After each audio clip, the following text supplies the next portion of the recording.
Welcome back to another edition of the Disney Dish podcast with Jim Hill. It's me, Len Testa, and this is our show for the week of January 14th, 2019. On today's show, we resume our chronological Disneyland story in 1998 with the initial part of Disney's California Adventure construction. Also, we've got some news about, some would say, an unprecedented Disney World discount that's just been announced. But first, don't forget to check out our other shows at disneydish.bandcamp.com. Now let's bring in the man who'll be speaking at the funerals of both Super Dave Osborne and the captain of Captain and Tennille, one Mr. Jim Hill. Jim, love will keep us together. Oh.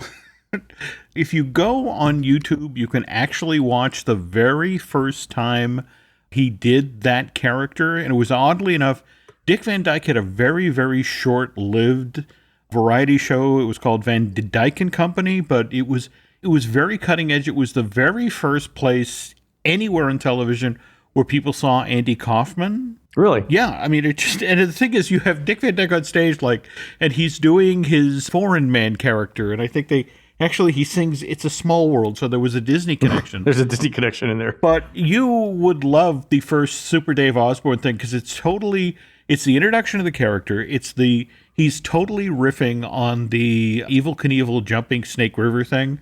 And you see Super Dave in costume. He's walking up a ramp. He's interviewed by his longtime sportscaster companion. He's mounting his own really, really dangerous attempt. And they keep it in very tight close-up right up until the reveal midway through the skit. And he's talking about, he's going over 70 miles an hour. He's going to go 360. And the camera finally pulls back, and he's just been seated in the Mexican Revolution coaster at Magic Mountain in California. There's a pair of nuns seated behind him. There's a toddler seated next to him. But the whole time, he's acting like he's Evel Knievel. Yeah, so for our listeners who aren't familiar, Super Dave Osborne was a character in, was about 20 years ago, 30 years ago? Yeah. A long time ago.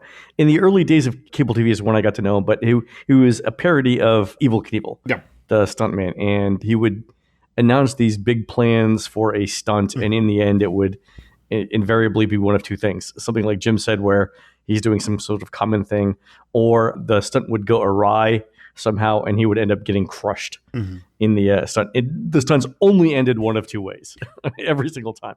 Was he on Showtime, Jim, or Cinemax? What was it? Yeah. And the show was bizarre, right? That was the name of the show? The John Biner show. The character came back in several different forms, but the gag was pretty much always the same, that they misunderstood the cue, and then they would drop an oversized waiter. It was clearly a dummy, and then, Bob Einstein off camera would complain loudly about how spleen was now coming out his nose. But by the way, another note for our listeners, Jim and I normally talk about what we're going to talk about on the show, but I never tell him about the introductions. And I love the fact that I bring up some obscure TV character from the back channels of the of cable TV from 30 years ago, Super Dave Osborne. And Jim not only knows him, but has a story about it. That's just fantastic. Well, again, that's the problem. In my brain, there's no math or science left. But Super Dave Osborne, that's fun of mine. I can tell you 3 stories about him. Oh, that's fantastic. All right, Jim, let's go on to our news. Our Disney Dish News is brought to you by Storybook Destinations, trusted travel partner of the Disney Dish for a worry-free travel experience every time. Book online at storybookdestinations.com. All right, Jim, the big news last week was that Disney announced a free dining promotion. Valid dates, in case our listeners want to book it, are travel from July 5th through September 30th. Most nights, you have to check in between those 2 dates, and you have to book your stay between now and February 10th. A couple of other things. If you're staying at a deluxe or a deluxe villa hotel, you'll get the Disney dining plan for free. If you're at a moderate or a value resort, you'll get the quick service dining plan for free. Of course, you can always pay to upgrade the dining plan. Here are some interesting other caveats, though. For this version of the dining plan, you must have a minimum 4-day theme park purchase, and you must stay at least 4 nights as well. And your tickets have to include the Park Hopper or Park Hopper Plus option. Jim, I know that I'm going on and on here about the details, but there are also some exclusions. You can't book a campsite. You can't book a 3-bedroom villa. You cannot also stay at the cabins at Copper Creek or Wilderness Lodge or the bungalows at the Polynesian or the Little Mermaid standard rooms or Port Orleans French Quarter or All-Star Movies. I'm exhausted just reading this. So, Jim, real quick, I want to get your take on this.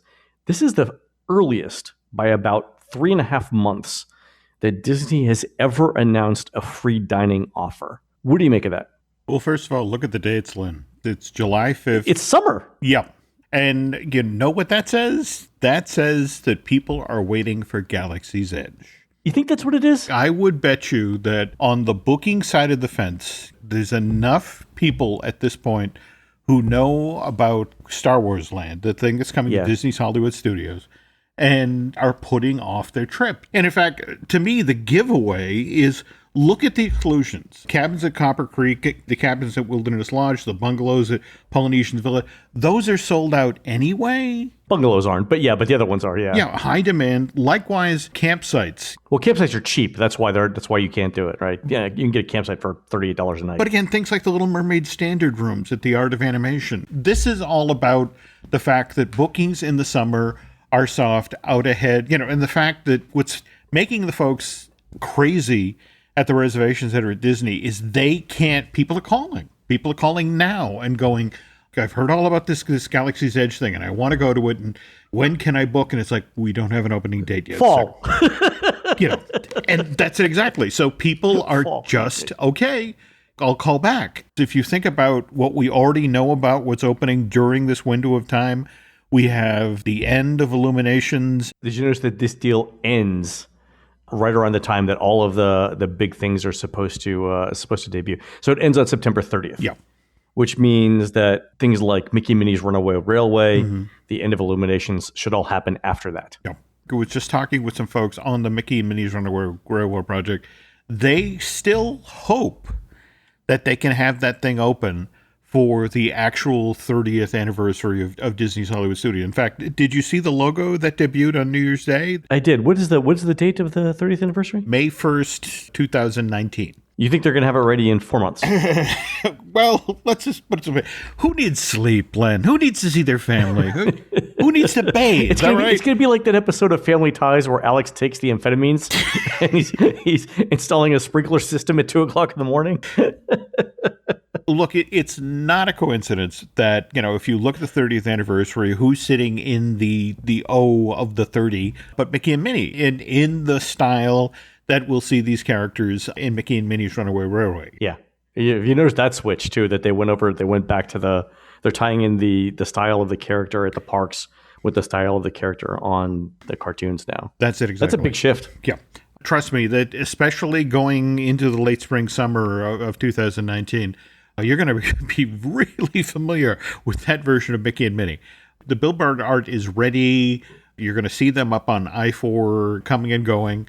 It's crucial that ride be open and be ready because there's just a fear right now that people are holding back. And the very fact that we're seeing this Disney dining offer come out, as you mentioned, it's never come out this early before. More to the point, it's being offered during summer. This is the canary in the coal line, Len. The thing that I've been telling people, too, is this may not be the only free dining offer this year. You notice this one ends on September 30th. Mm-hmm. The normal dates of free dining go from late August through the third week of December. Mm-hmm. So it's entirely possible we'll see another free dining for October and whatever part of November we don't have Galaxy's Edge open, right? So if Galaxy's Edge is really going to open the third week of December or, quote, late fall, and Disney needs something to get them through October, we may see another free dining offer as well. The listener to the show was talking with a cast member at Epcot who was mentioning that he's part of a group of cast members that are actually going over in January, February to begin working on Galaxy's Edge. When that came in, I think you and I both was like, that seems a little weird. Yeah, they were saying that. So the email was that Test and Adjust was beginning at Galaxy's Edge. I don't believe it's happening in Walt Disney World. They're not done with construction, for one thing. I did call out to California. I did get a hold of folks who were working on the project, and the way they explained it to me, and this is kind of the interesting difference between Florida and California. Remember, Florida is a right-to-work state, and Disneyland is facing the very same issues in regard to Galaxy's Edge. In fact, supposedly they're going to try to do a media preview to get people talking about Galaxy's Edge on May the 4th. Okay. If you're a Star Wars fan, you know the whole May the 4th be with you bit. And that's out ahead of the formal opening, which will be 6 to 8 weeks later. But because they're running and gunning in just the same way that Anaheim is, they're obviously ahead construction-wise, but they still have to train employees. Right. The very thing you and I were talking about, the load-unload procedure for Millennium Falcon, A Smuggler's Run, if you get inside the actual ride buildings, both for Rise of the Resistance and Millennium Falcon, they're essentially done in both California and Florida. But it would be cheaper to do the initial testing in Florida and then take that information out to California to train the Disneyland employees with. Disney will admit that these lands cost $600 million each to build. I'm being told it's a lot higher than that, Len. I've heard $1 billion. Yeah. And so now, very late in the game, we're getting guys, save money wherever you can, because nobody wants to be, at the end, the guy who has to carry the actual cost of this to Chapek. Just sort of like, here, Mr. Chapek, we'll just put that on our desk and then scamper out of the room before you throw things at us. So if they can do this testing in Florida for cheaper and then use that to train the Disneyland employees rather than do the initial training out in California where, the cost will be so much higher. Isn't the cost of training going to be a rounding error on this? I mean, on $1 billion, if the cost of training is $1 million, or if they're saving $1 million, that's 0.1%? That perhaps gives you some idea of how far over budget this has gone, Len. Yeah. At this point, there are people trying to make efforts like, look, we save money wherever we could. But at this point, Len, it's like, did you use that styrofoam cup just once?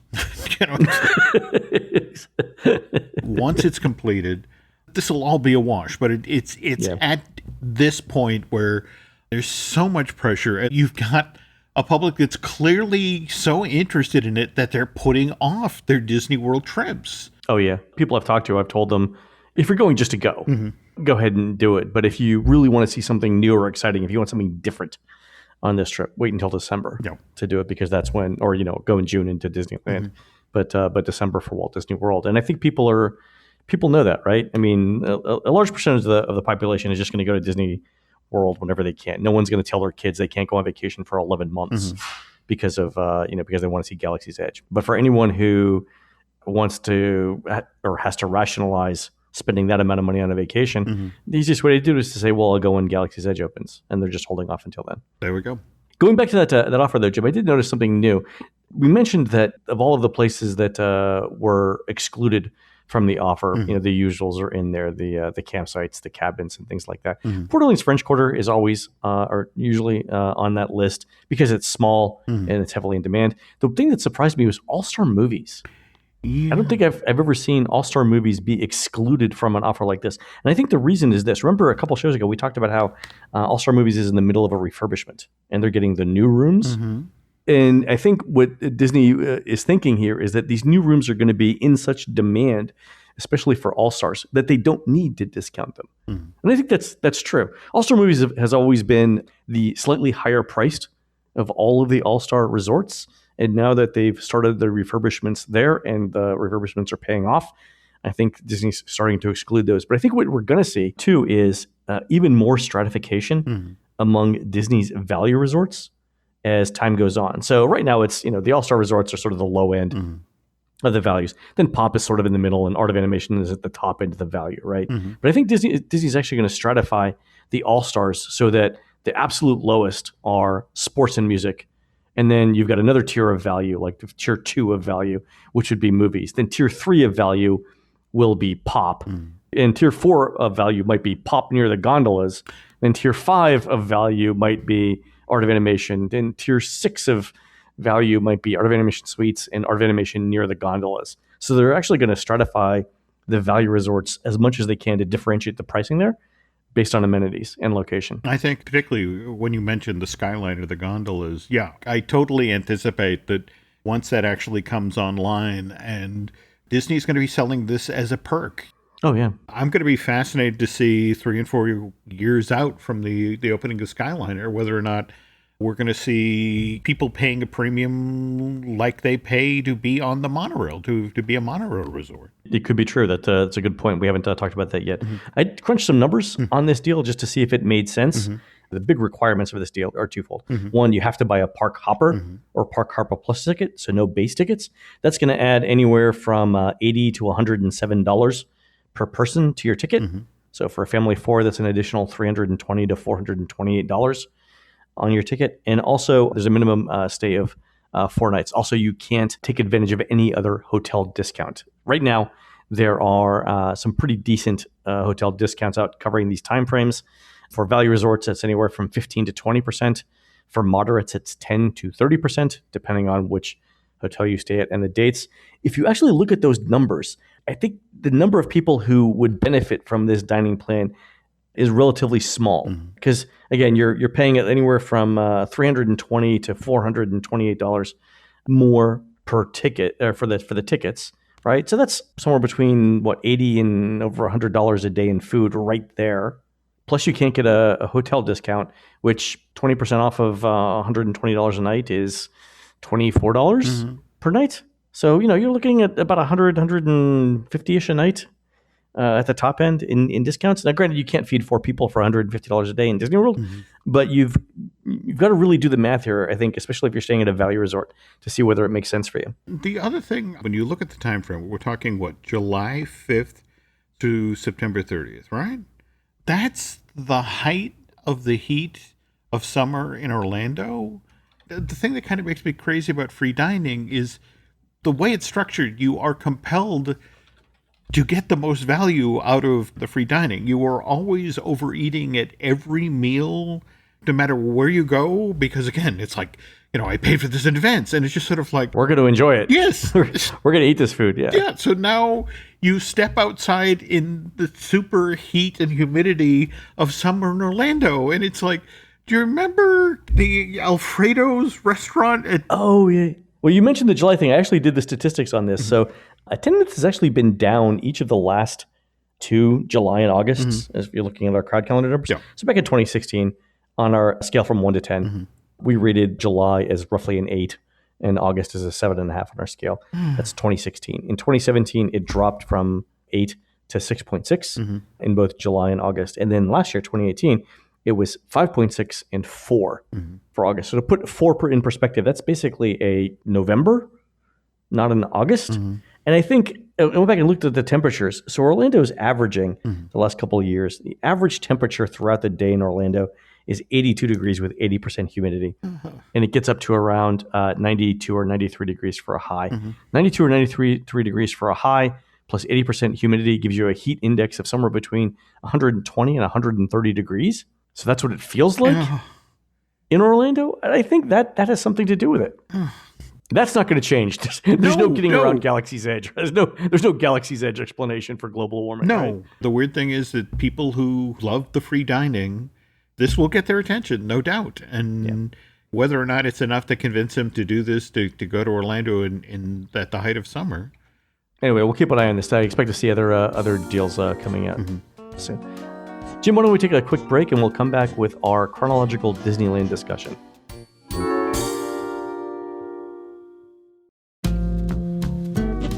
All right, James, we left off many months ago our discussion of chronological Disneyland history, roughly around 1998. If I recall correctly, we were approaching the beginning of construction for Disney California Adventure. What prompts us to start here today? I was thinking on the back of the test that's going on at Epcot right now in regard to Uber. Have you heard about this? Where if you order an Uber at Epcot, what they're going to do, they literally tell you, walk out to the parking lot, find the car in spot blank, and your driver will be there waiting for you. Oh, I didn't know they were actually sending spots to them now. Yeah. Okay. And in theory, should this test work, this will be in place when the Disney Hollywood Studios parking lot, all of the work that's going on there, this will be put in as an opening day feature for the parking lot there. And then they'll just retrofit this, do a better, more permanent job of it at Epcot. And of course, same thing in Animal Kingdom. Obviously, the challenge is it's going to be an entirely different thing for the Magic Kingdom. But for me, it's intriguing to watch Disney sort of like Uber is not going away, and our guests seem to really want this. So let's figure out a way to accommodate it. And more to the point, let's make it easier for them to find the cars. Because the issue, frankly, they're addressing here is you don't want families wandering around the parking lot. No, that's it exactly. And you also don't want the Uber drivers trying to get to the very front of the park and sneaking into handicap or the cab stands or that sort of thing. So given the parking lot is very, very front of mind of what the Walt Disney Company is up to, I thought it might be fun to sort of circle back onto what Disneyland faced when they decided we're not going to do Westcott, but we are in fact going to do a second gate. We've talked about the shred in 1995 in Colorado where they settled on the Disney's Adventure theme and how much of that was on the back of picking pieces of Disney's America. And so when they finally decide, let's do this, the only real estate is this parking lot that started off in July of 1955 with 12,175 spots. And over time, Disney was able to acquire some more land at the edge of the parking lot. And eventually, when it closed on January 21st, 1998, it had 15,176 spots. How many acres was it? I want to say the classic Disneyland was 55 acres.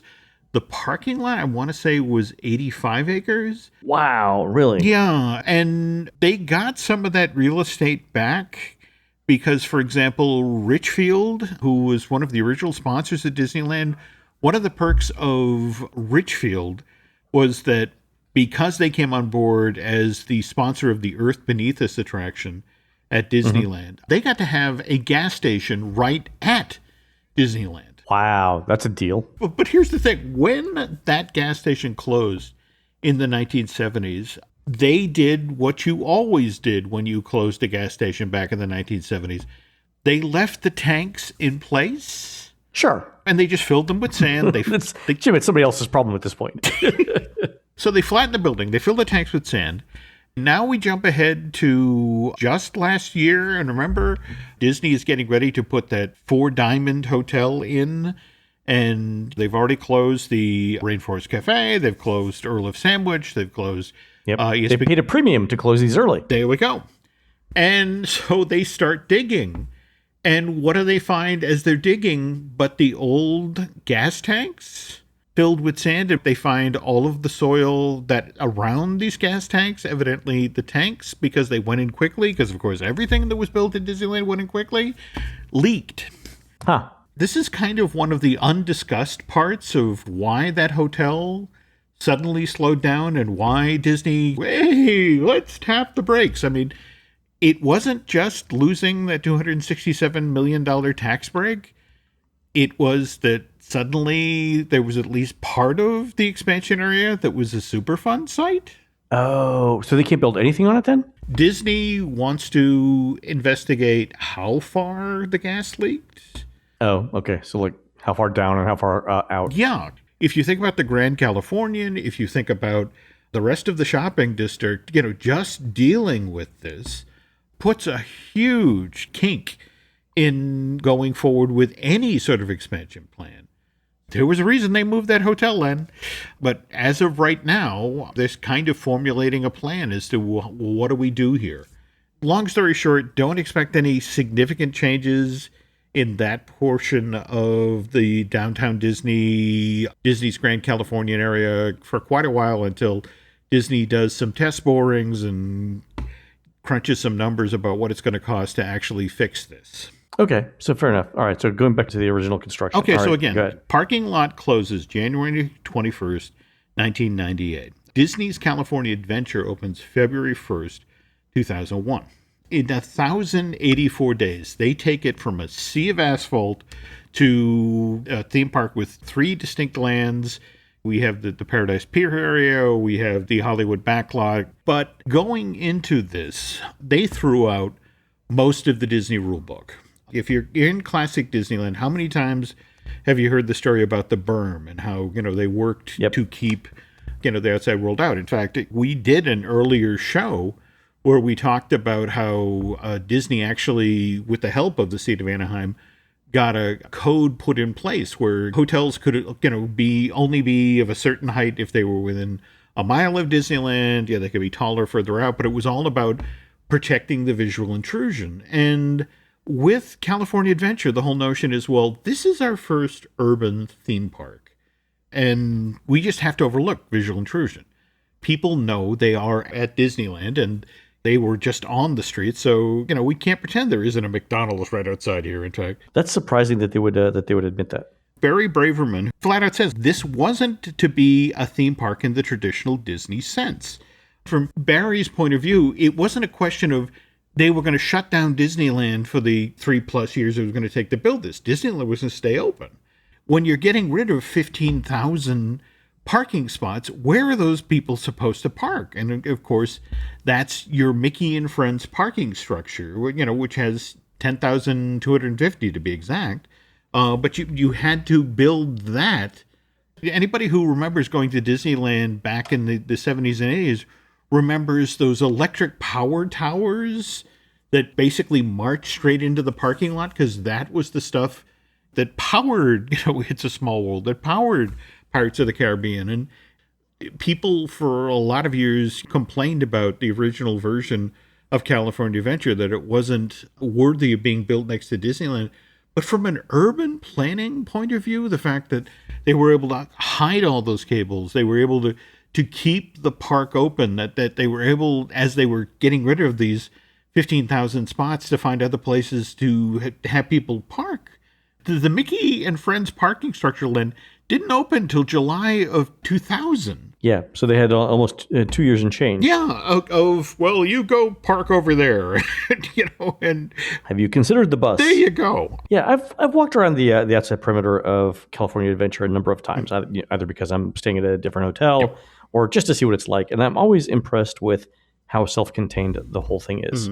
That they managed to keep roadways intact, they managed to keep Disneyland open, like you said, and they managed to not blow giant craters in the surrounding neighborhoods as they were doing all of this construction. It really is a pretty impressive feat of engineering. Never mind that. I mean, the whole notion of getting all of the businesses outside on board with the notion of, now when you're driving around the perimeter of the Disneyland Resort and see all of the beautiful tall palm trees and the lush gardens and that sort of thing. They are nice. That never existed, Len. Oh, I know. It's new. Yeah, the whole garden district aspect of the Disneyland Resort, or for that matter, to go to every business that's in Harbor and Gatell and say, okay, guys, from now on, your sign can only be this big and only be this tall. Getting back to Barry here, that he said, interview from the period, Disney's California Adventure required a very unusual kind of design process. We knew the park would only occupy a certain amount of acreage. We knew we needed an entrance opposite Disneyland. We knew we needed a specific size hotel on property.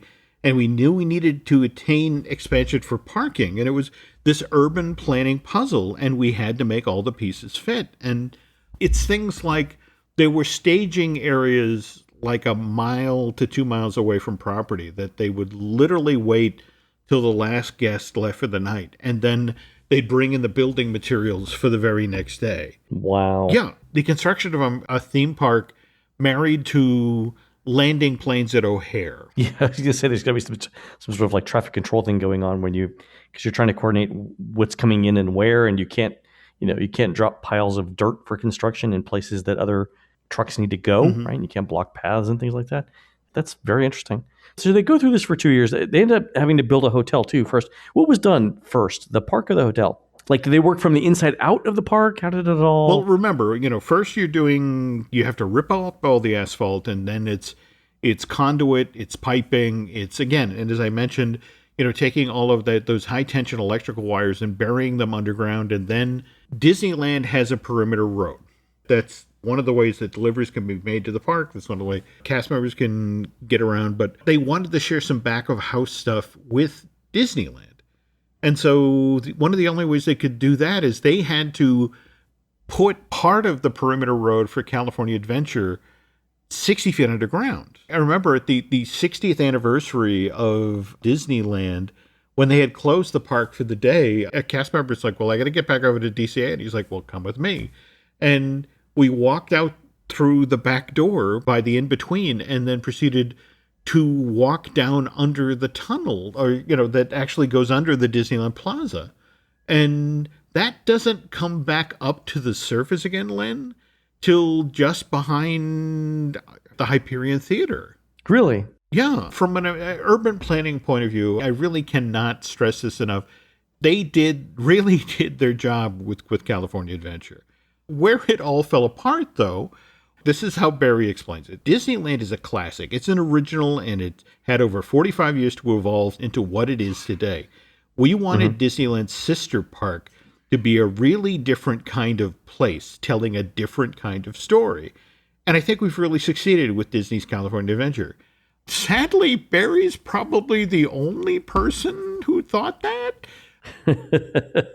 I know where you're going with this. When California Adventure opened February 1st, 2001, there's a famous story from the Imagineer preview, which was held in January.